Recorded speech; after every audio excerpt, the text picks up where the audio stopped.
Here is the equipment we may be using for today's tasks. The first item is a knife sharpener.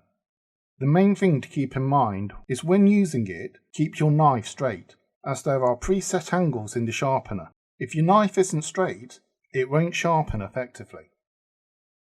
The second item we have is a butcher's steel. Again, you will need to keep your knife straight when using it and apply light pressure when rubbing the knife against the steel. Pressing harder will not necessarily make your knife sharper. The next item is a pair of scissors, used for bag opening. A knife wouldn't be used as it can cause unnecessary damage. This item is a boning knife, a traditional mainstay in the industry. The blade must be stiff because too much flexibility will negate its effectiveness when cutting meat. And the next item is a steak knife, used primarily to cut large pieces of meat, such as steaks and joints. It requires less strokes, so you can produce said meat with smoother edges than you would if you were using a smaller knife. The handsaw is to cut larger pieces of meat, such as legs and shoulders of lamb in half. Now, we are going to sharpen a steak knife. Ensure that the steel is held firmly with a strong grip. The idea here is to keep the knife as straight as it can be against the angle of the steel. Then press gently and run the knife back and forth. It's not a matter of speed or pressure. Just smooth action 3 or 4 times to efficiently sharpen the knife.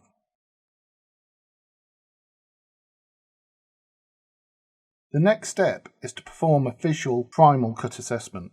We start by ensuring that the bag has no holes in it, which could allow air in and cause the meat to become discoloured or expire more quickly. Use a pair of scissors to safely open the bag and remove the meat. Before you begin working on the lamb shoulder, give the primal a thorough check for any contamination or leftover hair, especially around the neck area where it occurs more frequently. The first task is to remove the fillet, which is attached through a seam. Use the tip of your boning knife to cut away the seam while avoiding the muscles.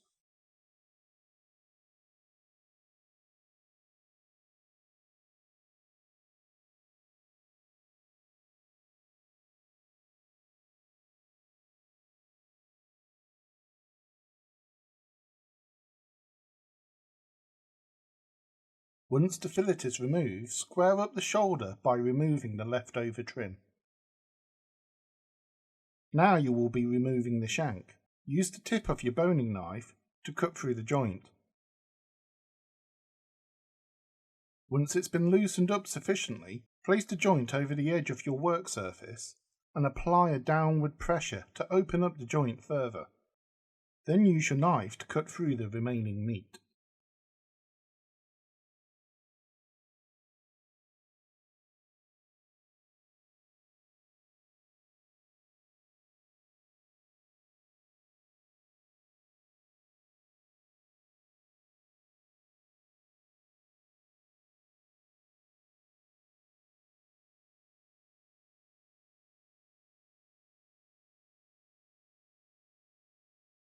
Now that the shank has been removed, you will need to French trim it.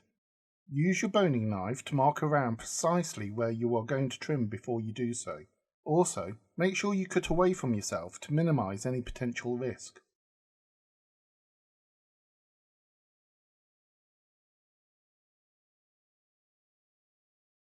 Once done, trim any sinew that is left over and set it neatly on your work surface.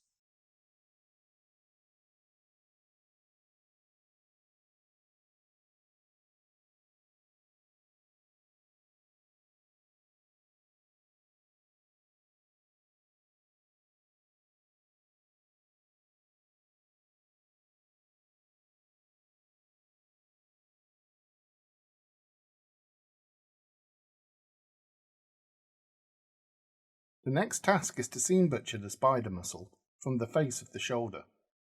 Use your boning knife to trim the fat on the shoulder. Once that's done, cut down to the first seam and proceed to open up the shoulder.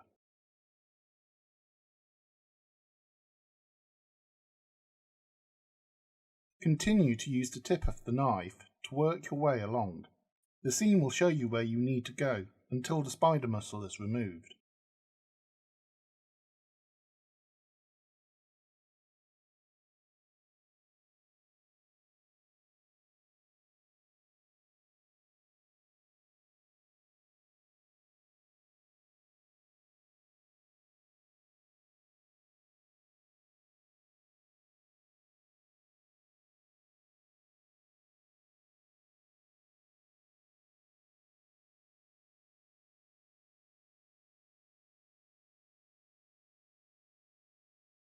Once removed, use your knife to trim any excess fat.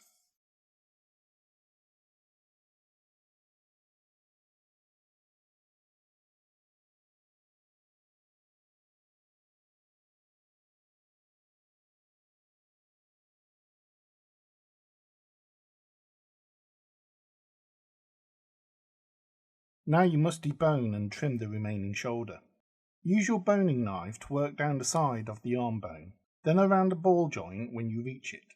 This will allow you to run your knife down the side of the blade bone.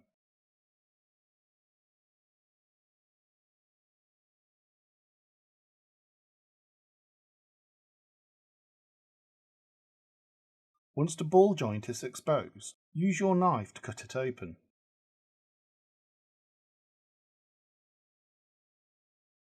The idea here is to loosen up the meat, but avoid cutting through the shoulder at the other side. Once that's done, you will need to clear the meat from the top of the blade bone. Use the tip of your knife to work your way down.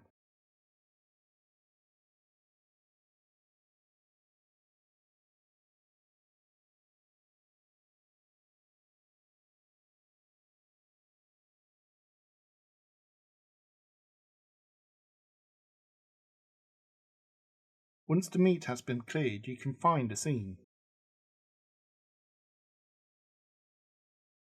Follow it using the tip of the knife to open it up further. Here is the gland and the wedge of fat, which we will address later. For now, continue to use your boning knife to work your way down the blade bone.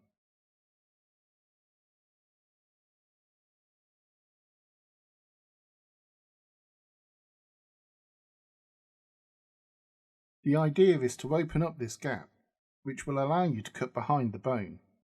Use a scraping motion, which will gradually free up the bone. Next, place the socket joint on the work surface and push down. This will start to clear the meat from the bone. Pull the bone towards you and use your knife to clear away the meat, but be very careful when pulling, otherwise the bone could split.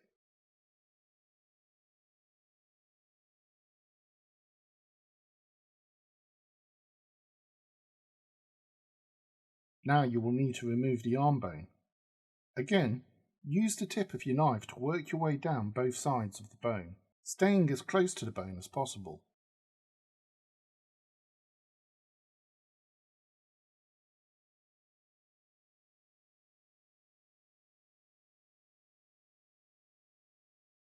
Then work behind the bone to gradually loosen up and finally remove it.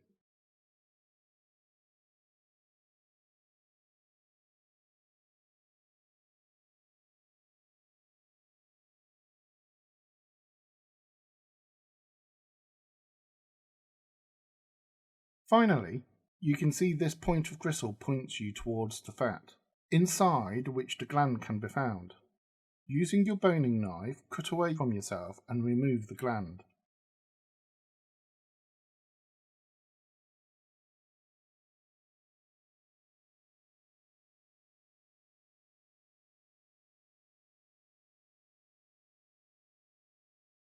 Then follow up by using your scissors to cut away the remaining gristle.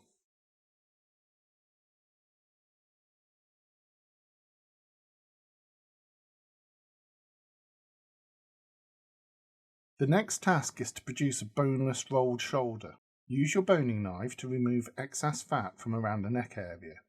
Be wary of over trimming though, as the shoulder is a relatively fat joint to start with.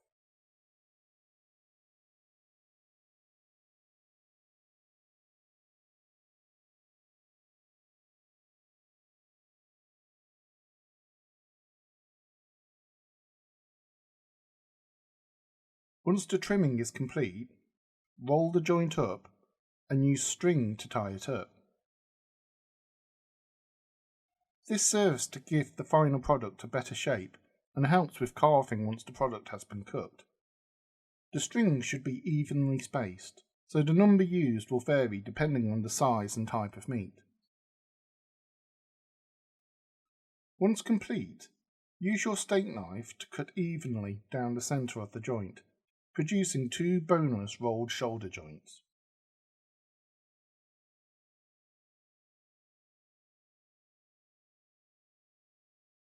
With the shoulder joints produced, you will need to weigh them. With a tolerance of around 100 grams, ensure that the scales are set to 0. In this case, the first joint comes to 652.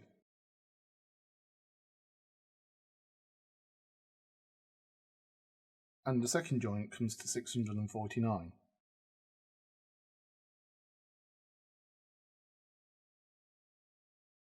Now you are going to create a lamb cushion from the spider muscle. Begin by folding the muscle. Then use string to tie it up. This way of tying the cushion involves going widthways, then lengthways, then diagonally twice, to give the appearance of a Union Jack.